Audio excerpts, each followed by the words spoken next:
Hidden deep beneath the waves of the Western Pacific lies the Mariana Trench, the deepest point of all the oceans. The first step on the journey of what created this mysterious scar in the Earth's crust and how it continues to mold the planet takes us back to 1872, when a British research vessel, HMS Challenger, set out on the first ever mission to map the ocean floor. Throughout most of recorded history, men had just assumed that beyond a certain level the sea was pretty flat, pretty dead, fairly lifeless. They weren't expecting to find anything very interesting. For 4 years, the Challenger crisscrossed the oceans, covering 70,000 miles, a third of the distance to the moon. The crew plumbed the depths every 140 miles, using a total of 249 miles of rope and hundreds of pounds of lead weight. It was tedious, backbreaking work, but at the time it was the only way to measure the depth of the ocean floor.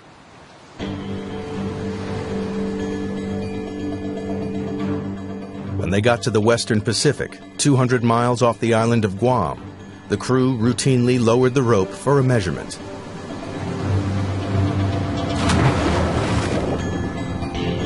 But the weight kept on dropping and dropping. It's a big surprise.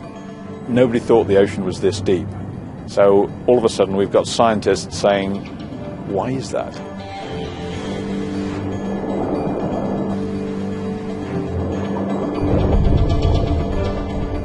Eventually, the weight struck the bottom at 4,475 fathoms, nearly 5 miles beneath the ocean's surface.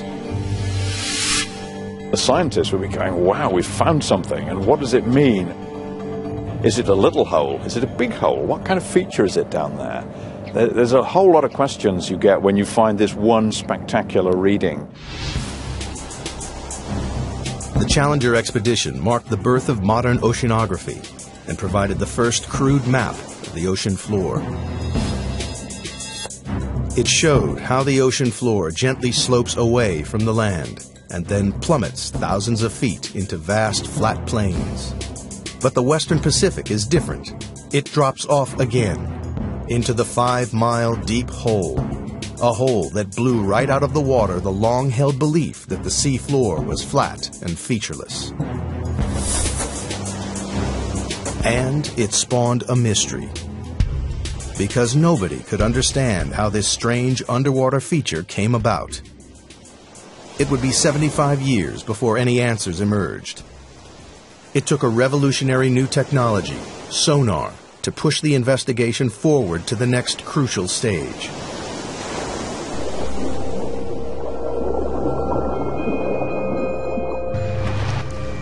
Sonar was first developed in the early 1900s and then perfected during the 1940s to detect submarines lurking in the deep.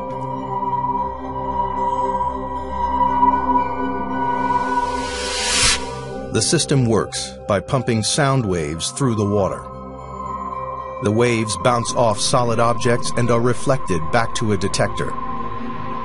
By measuring the time it takes for the sound waves to bounce back, scientists realized they could build a remarkably accurate picture of the world beneath the waves. The world's major navies spend a lot of time and effort developing submarine hunting technology. Then the hydrographers discover that you can use this to chart the bottom of the sea, and it's an awful lot cheaper and easier than using large numbers of sailors pulling on ropes.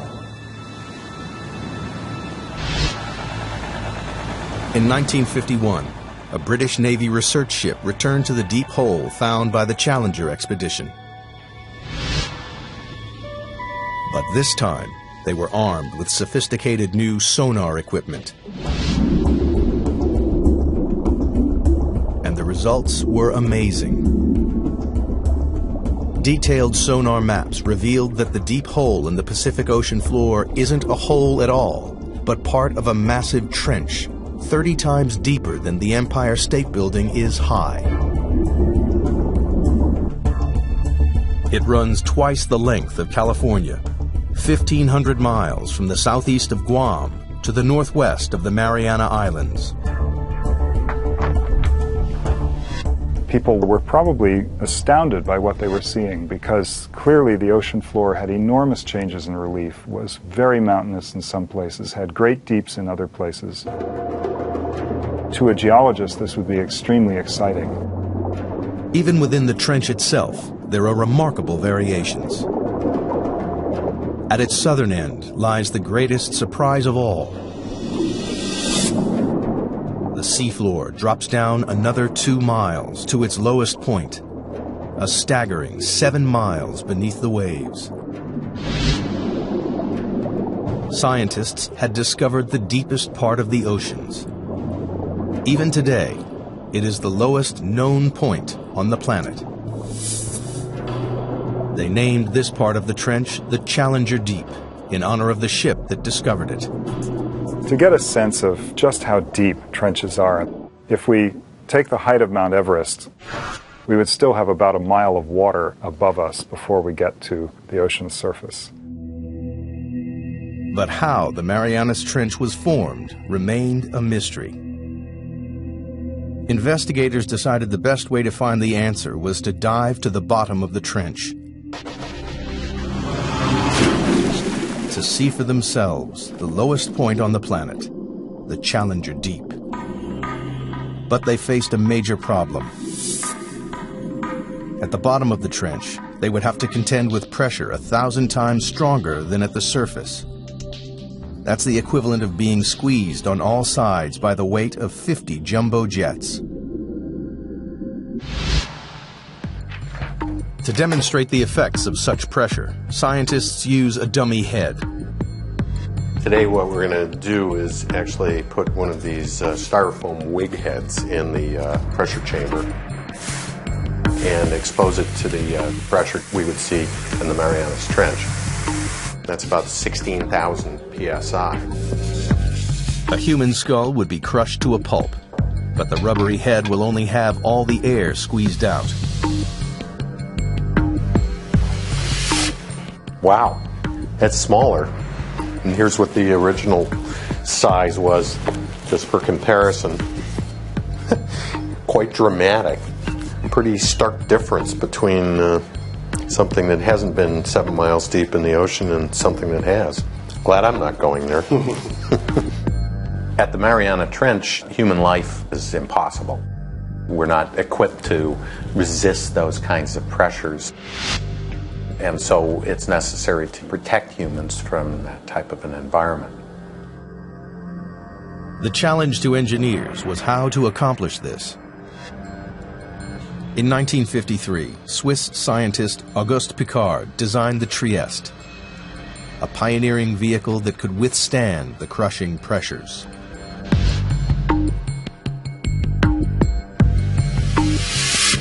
The submersible was dominated by a 50-foot-long hull, filled with light aviation gasoline and lead weights to control buoyancy. Slung underneath it was a tiny 6-foot spherical cabin with 5-inch thick steel walls.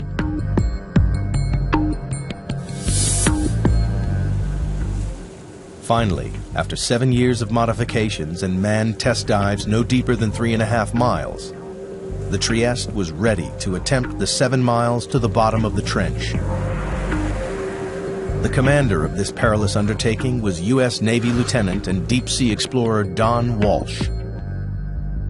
I know the astronauts that go through this all the time. Why do you have to be there? Why can't we just put up a robot to do things? You've got to be there because that's what we do. Only a few officers and scientists knew about the risky mission, which was launched in January 1960 from the western Pacific island of Guam. Guam, in those days, was kind of a backwater. It was just right for us because we were trying to do this project sort of out of sight because we weren't too sure it was going to work. The Navy just didn't want to be embarrassed by a failed science spectacular. Accompanying Walsh was the son of the Trieste designer, engineer and oceanographer Jacques Piccard. The two men would spend the next 9 hours squeezed inside the cramped sphere. And we had 20 cubic feet of space inside. That's about the same as a household refrigerator. And the temperature was almost that cold inside. It was a drama. The story of how the Marianas Trench came to be is beginning to take shape. In 1874, British surveyors were the first to discover a 5-mile deep hole in the ocean. 75 years later, sonar mapping revealed the hole to be a vast 1,500-mile-long trench, with the deepest part 7 miles beneath the surface waves of the Pacific. To gather further evidence, 2 courageous men were about to undertake the most dangerous dive in history. They would venture into the abyss and go to the bottom of the Marianas Trench. The Marianas Trench is one of the most remote, inhospitable places on Earth. In January 1960, 2 deep-sea explorers, Don Walsh and Jacques Piccard, plunged into its depths on board the submersible, the Trieste.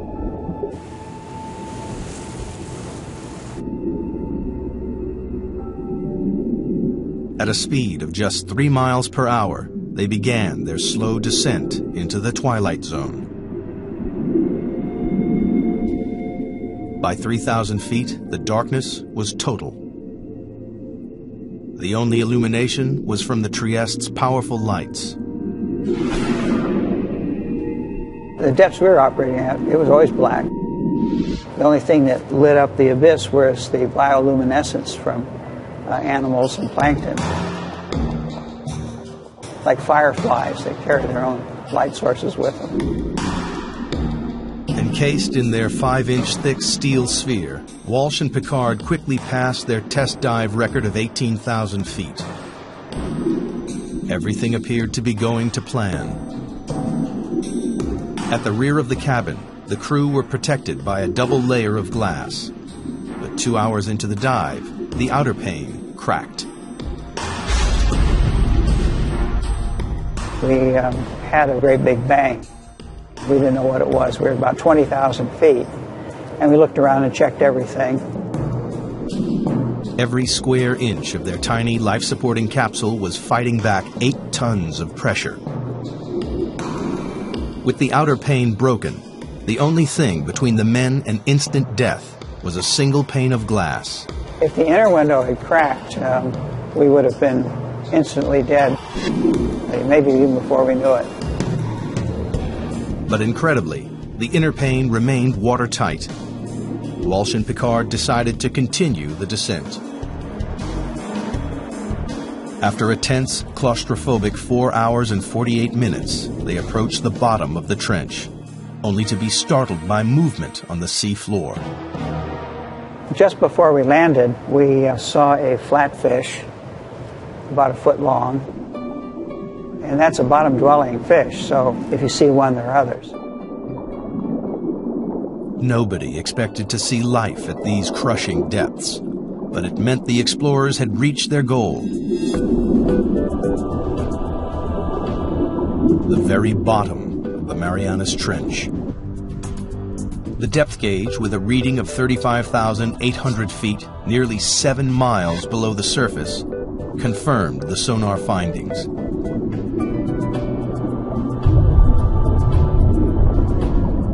Squeezed inside their bubble of breathable air, the 2 explorers were closer to the Earth's center than man had ever been. We took a self-portrait. That's the picture that you see. Said we're going to do it, and we did it. But there was work to be done. Walsh and Piccard wanted to make detailed observations of the enormous trench. Unfortunately, the Trieste stirred up a cloud of fine, powdery sediment from the sea floor that obscured their view. It's like being in a bowl of milk at that point. So, realizing we weren't going to see anything, we decided to go on back up to the surface. Off the island of Guam, the Trieste surfaces after a descent into the Marianas Trench. After 9 grueling hours underwater, Walsh and Picard returned to the surface on January 23, 1960, and officially entered the record books for the deepest dive of all time. To this day, their extraordinary feat has never been repeated. The mission was a success, but the mystery remained. Geologists still didn't understand what could have formed the immense trench. And if they couldn't find the answer inside the trench, they would have to look elsewhere. Perhaps there was something somewhere on the ocean floor that might explain the trench's origins. Throughout the 50s and 60s, a team of geologists led by Princeton's Harry Hess compiled sonar data from all of the world's oceans. It was as though they had pulled out a giant plug to drain away all the water and expose the ocean floor. Their maps revealed that the Marianas Trench is just a tiny fraction of a network of enormous underwater canyons stretching right around the planet. But that wasn't all. Running parallel to the trench, on the other side of the Pacific, the map showed a giant underwater mountain range, the East Pacific Ridge. And this, too, is part of a global network, a 40,000-mile-long chain of mountain ranges that ring the globe like the seams of a baseball, to make the largest geological feature on Earth. It was a major development in the investigation, one that scientists hoped might explain the trench's formation. The next step was clear. Investigators needed to understand whether there was a connection between the trench and the East Pacific Ridge.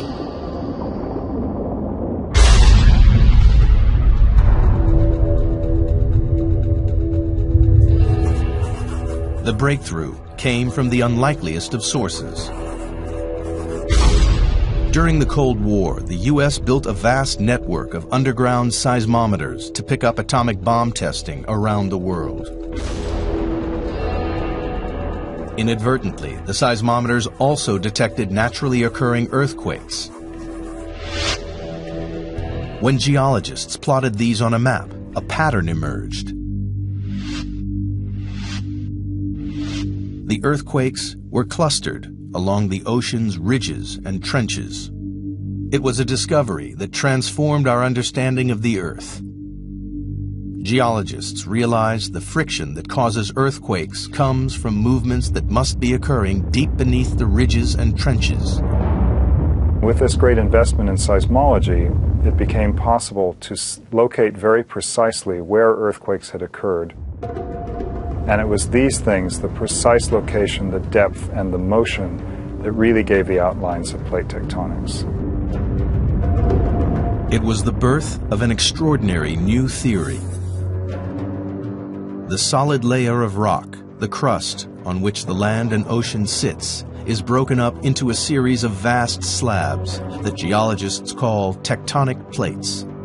It's these plates that are moving, grinding past each other, and triggering earthquakes.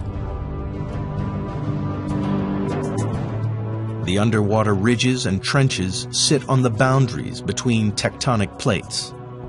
The East Pacific Ridge and the Marianas Trench lie on opposite edges of the Pacific Plate. The journey to discover what formed the Marianas Trench is accumulating additional evidence. The Trieste dived to the bottom of the trench and confirmed that it is the deepest point on the planet. Sonar maps then revealed the East Pacific Ocean ridge running parallel to the trench. To solve the mystery of the Marianas Trench, investigators needed to find out exactly what was happening at the East Pacific Ridge, and that meant exploring these vast mountains, 8,000 feet underwater.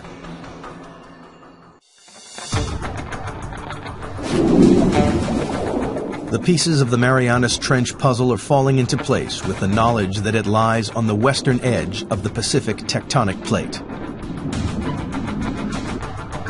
On the opposite side of the plate lies the East Pacific Ocean Ridge, part of an enormous chain of underwater mountain ranges that ring the globe to create the largest geological feature on Earth.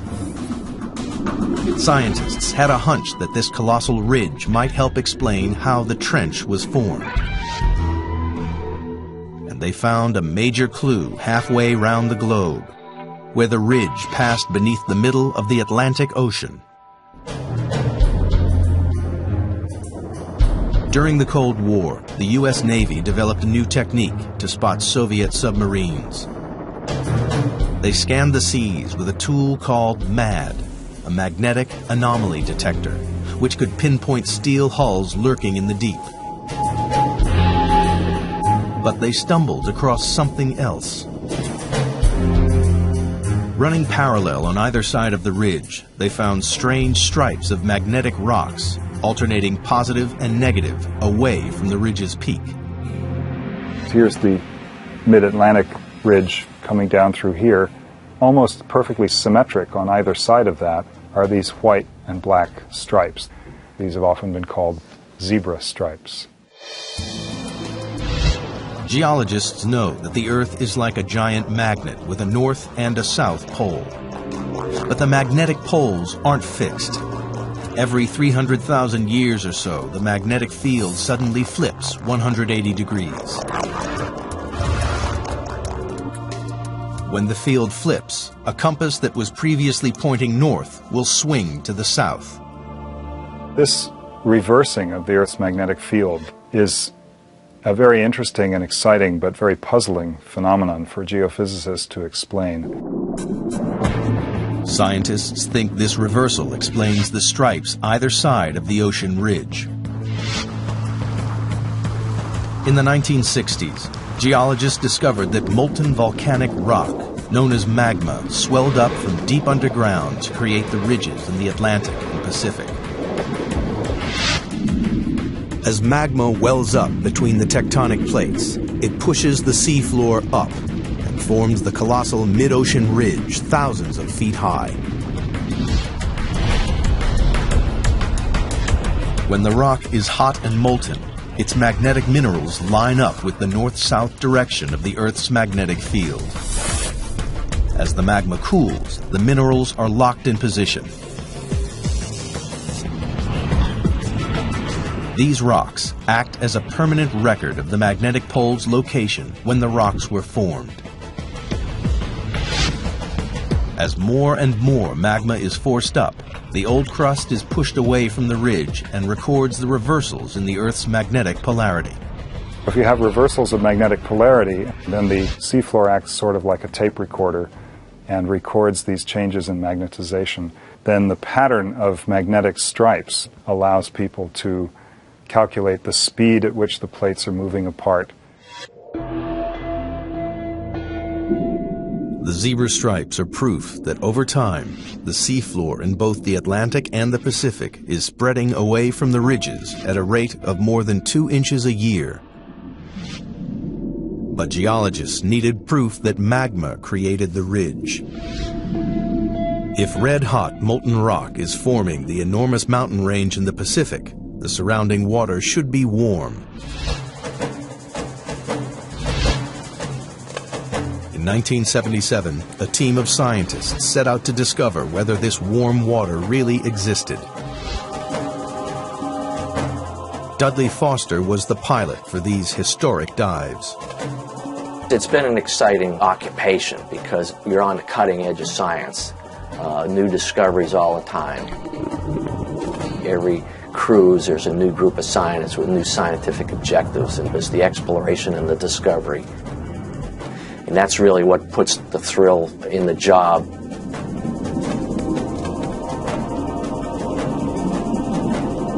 For weeks, the crew scanned the undersea mountains without success.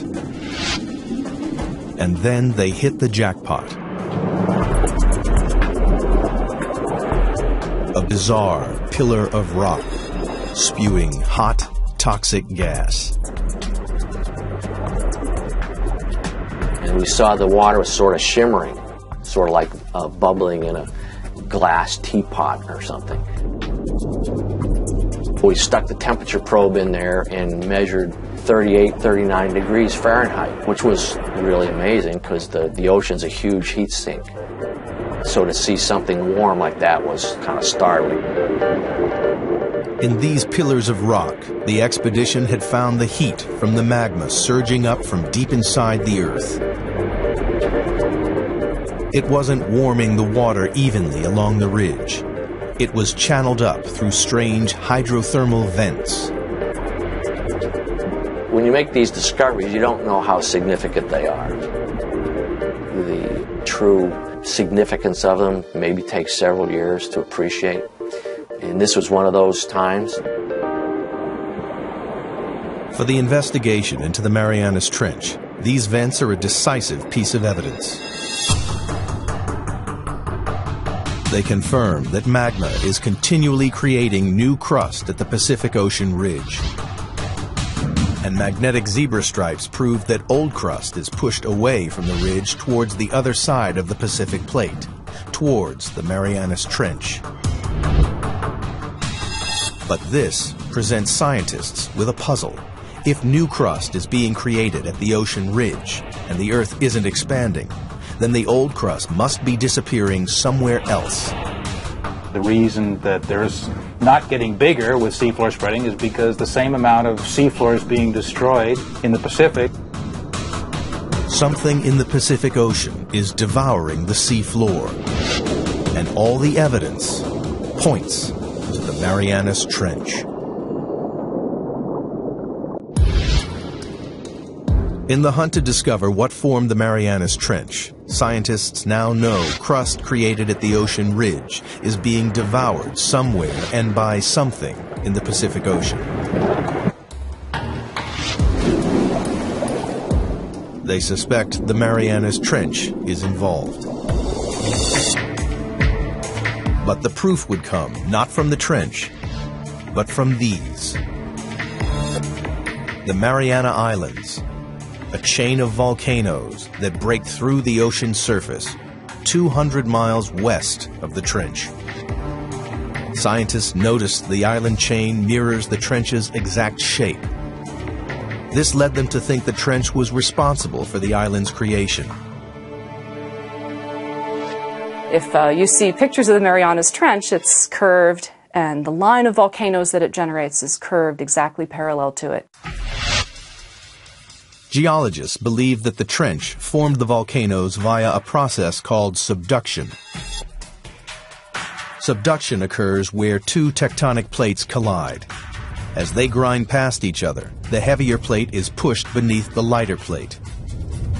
The descending plate is forced down into the Earth's intensely hot interior called the mantle.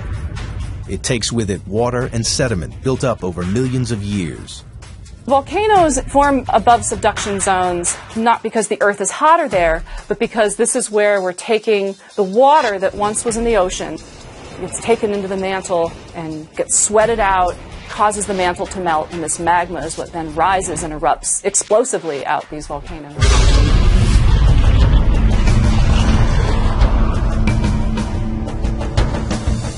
The water in the sediment forces magma to swirl up and push through the plate above.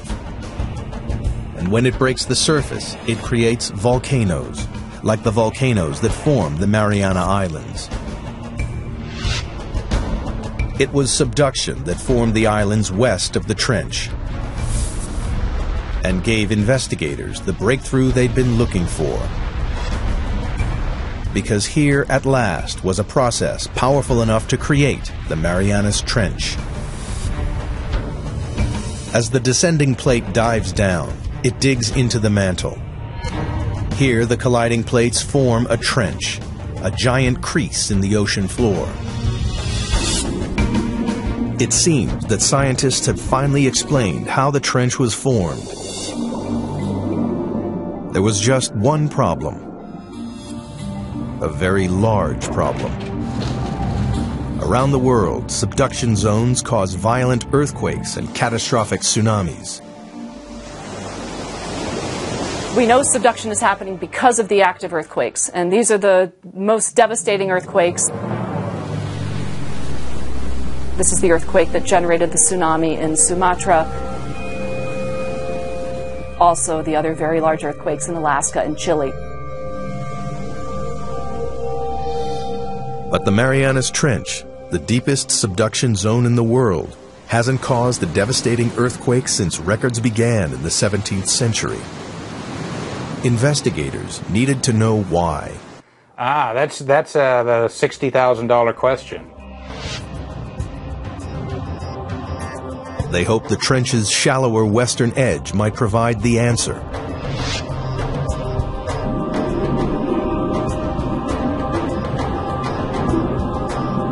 Here they found an intriguing chain of underwater hills 2 miles below the surface of the sea.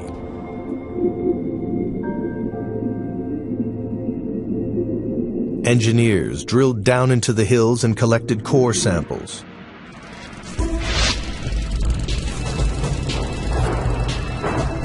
And when the scientists analyzed the samples, they discovered the hills were actually volcanoes. And they spewed out not lava, but mud. The fine powdery mud is made up of a soft type of rock that has been ground up in the subduction zone. It seemed this soft rock might explain why there have been no major earthquakes at the Marianas Trench. Everybody has a sense of what a volcano is, but not all volcanoes erupt igneous rocks. There's some volcanoes that erupt mud, and a certain kind of, an unusual kind of mud in the Marianas is made out of serpentine. And serpentine is a very weak rock, and it can be scratched with a knife or something like that. Investigators realized the grinding plates crush the soft rock to form a lubricating mud that prevents large earthquakes. Then the mud bubbles up to the ocean floor, where it forms the strange mud volcanoes found along the trench's western edge. Other parts of the world, like the Andes or maybe Indonesia, you've got two plates that are grinding together, and one of the plates is quite strong. And it takes a big earthquake to rupture that plate interface. But if these rocks are weak, like they are in the Marianas, where you've got these serpentinites, those are very weak, and it doesn't take much energy at all to get the two plates to glide one past the other. At last, geologists had discovered what created the Marianas Trench. 50 million years ago, the Pacific Plate slipped under the edge of the Philippine Plate. As it bent and dived into the Earth's mantle, it formed the colossal Marianas Trench. And the plate is still moving. Like a giant conveyor belt, the Earth's crust travels slowly across the Pacific Plate, from its birthplace in the East Pacific Ridge to its graveyard 10,000 miles away in the Marianas Trench. Today, the Pacific Plate's movement can be tracked in real time. Confirmation has come from GPS technology, where we can actually put a transmitter on an island and come back year after year and actually follow it moving a few centimeters a year towards the trench. It's devouring the crust at a rate of 3 inches a year, about as fast as a human fingernail grows. Every 4 million years, it swallows an area the size of the United States. By consuming the crust created at the Pacific Ocean Ridge, the ravenous Marianas Trench is the world's largest recycling plant.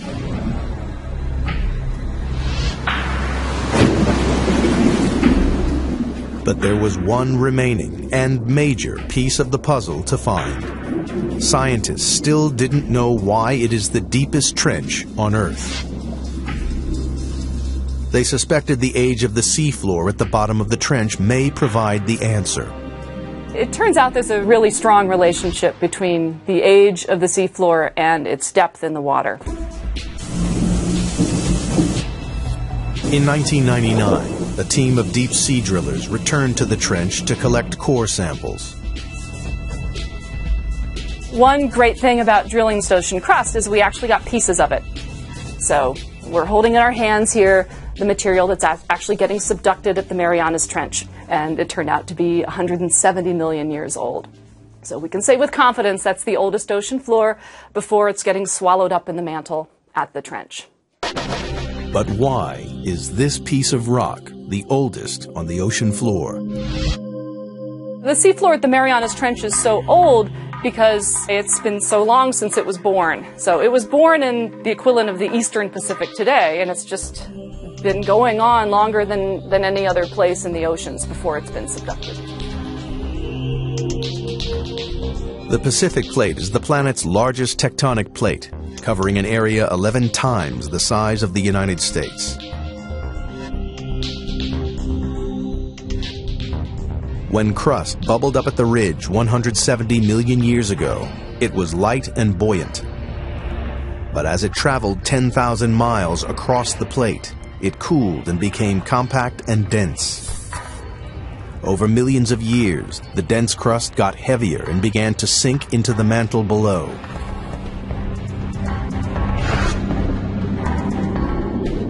Scientists realized that because the crust at the Marianas Trench is the oldest ocean crust, it's also the heaviest and so has sunk deeper into the mantle than any other area of ocean crust. Here at last was the explanation for the trench's extraordinary depth. The picture of the Marianas Trench is almost complete. Volcanic islands mirroring the trench's exact shape lead scientists to believe it runs along a subduction zone. And slippery mud volcanoes explain why it doesn't create large earthquakes.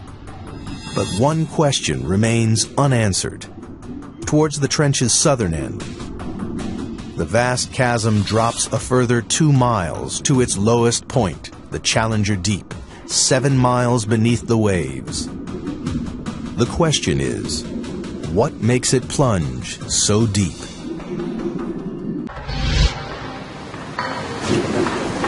The investigation into the Marianas Trench has one final puzzle to solve. At the trench's southern end, the sea floor plummets a further 10,000 feet into a 7-mile deep chasm called the Challenger Deep. It's the lowest point on the planet. But so far, scientists have been unable to explain why this one section of the trench is so deep. Now, they believe the shape of the descending tectonic plate may hold the answer.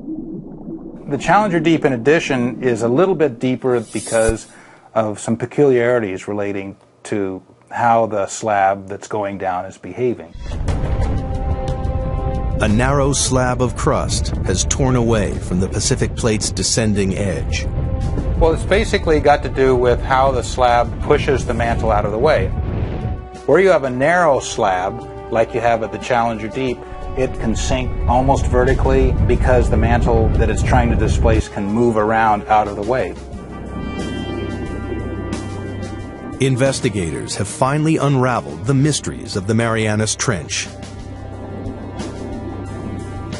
And in the process, they've made a discovery with implications that stretch far beyond the trench itself.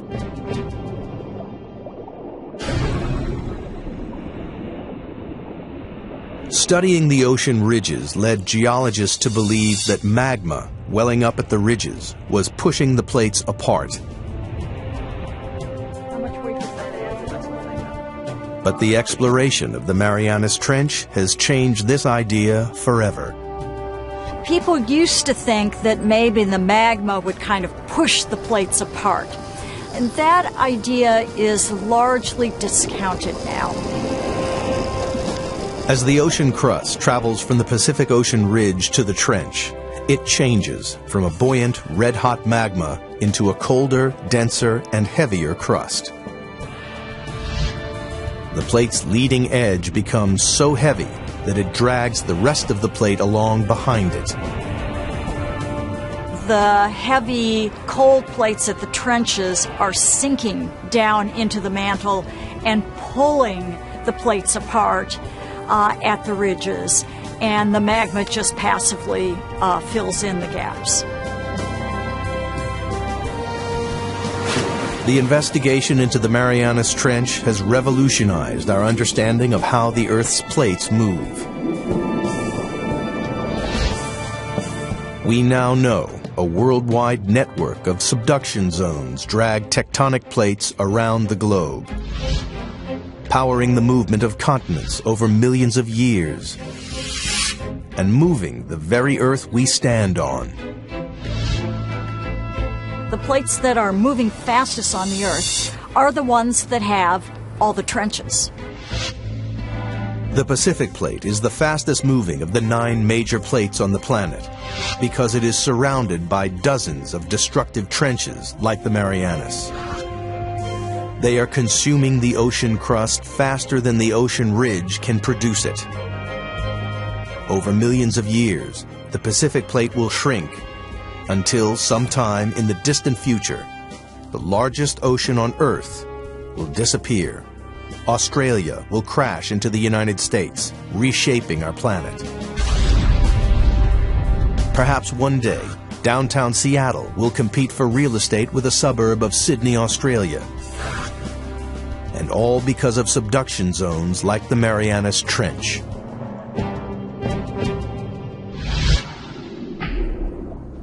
But for all its significance, man has only ever dived to the bottom of the trench once, and there are no immediate plans to return. Imagine asking someone, what is the flora and fauna of California? And saying that someone spent 10 minutes there, picked up 2 ants, come back, and said they've sampled California. That's probably how well we know the Marianas Trench. To date, less than 5% of the world's oceans have been explored. But only by returning to the ocean's very deepest reaches will we fully comprehend the incredible forces that recycle and rebuild our world. The way I like to think of it is that ocean exploration leads to new research questions. And if we don't have exploration, we don't even know the right questions to ask. It is now known what a geological wonder the Marianas Trench is. Since this deep chasm in the Earth's crust was first discovered with a length of rope and a lump of lead more than a century ago, evidence has piled up. A record-breaking dive to the lowest point on Earth. Giant undersea mountain ranges with bizarre magnetic zebra stripes. Proof that the ocean crust is spreading towards the hungry Marianas Trench, lined with slippery mud volcanoes which prevent devastating earthquakes.